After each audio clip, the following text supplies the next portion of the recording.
They're beyond repair. These dumpster divers, these narcissists, sociopaths, psychopaths, whatever you want to call them, what they're trying to sell you on is on a fixed bill of goods. Fraud, imposters. They run around trying to pretend to be empathic until they're not. You see, the truth is, if your absence doesn't bother them,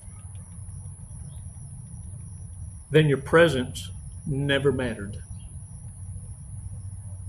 Just like if a narcissist or anyone you associate with can't even defend you in your presence, what do you think they're saying behind your back in your absence?